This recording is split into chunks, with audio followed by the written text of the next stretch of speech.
Hello, we are going to talk about the uterus and what it does during labor. So we're going to use a few examples here, a little demonstration. This is going to be our ping pong ball. This is our baby. This right here, this wonderful balloon, this is our uterus, and we are going to impregnate the uterus. How fun. So this can be super fun to do, especially if you have clients in birth. It's always a really good time getting the ball inside of the balloon. There we go. Now we are going to blow it up.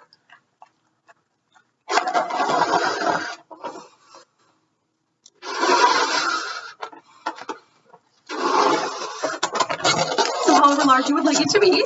We don't want to tie it though. We want to make this baby drop down into the canal just a bit. We want to give ourselves a little bit of a cervix there. So you're going to see that this here, this is going to be our cervix.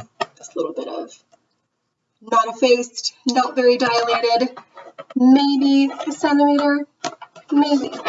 So this is our uterus. We are going to go ahead and add to it a placenta because you cannot grow the baby without the placenta. So that's probably going to be, I'd say, about 1/3 the size of the womb, typically. So now we have our uterus. There's our placenta, still providing oxygen to our baby. So during labor, we are going to be pulling up on the sides here. That's what our body does, is it pulls from the bottom. So the cervix is here, very not effaced, not dilated, pretty close up and tight, keeping baby in there, and that's how they grow. But during labor, the contractions that we feel, the tightening, is our uterus. And in fact, it is the sides pulling upwards. So your cervix doesn't just open, it actually goes somewhere. It goes up here to the fundus. That is the top muscle. That is the one that pushes your baby out.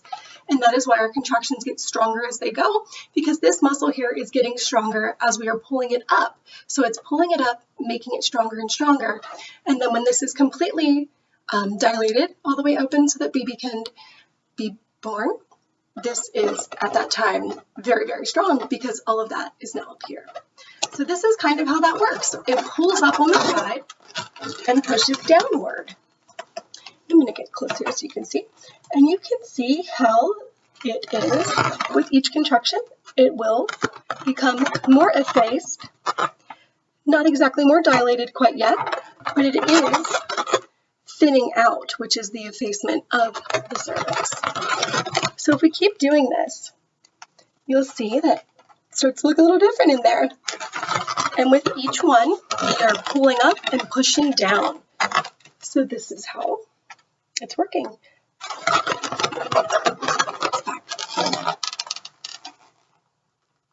And it looks like it might just pop out anytime.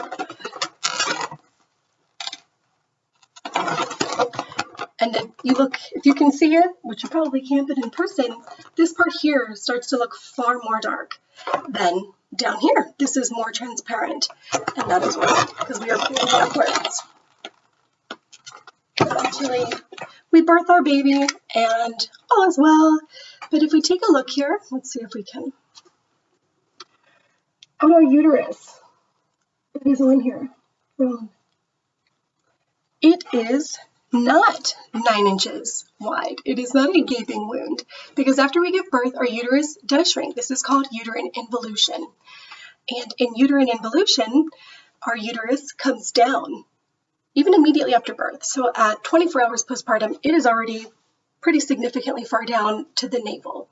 And it goes down significantly every day thereafter. So when people say that you should refrain from etc., whatever, for 6 weeks because there is a gaping wound, that is not the case. But there are definitely many other valid reasons to take it easy on your body and relax for those 6 weeks. We really should cherish those sacred days that we have postpartum because that is a very, very sacred time, and we should be taking care of ourselves, but not because we have a gaping wound in our body. Our bodies are actually pretty incredible and take care of that wound pretty swiftly.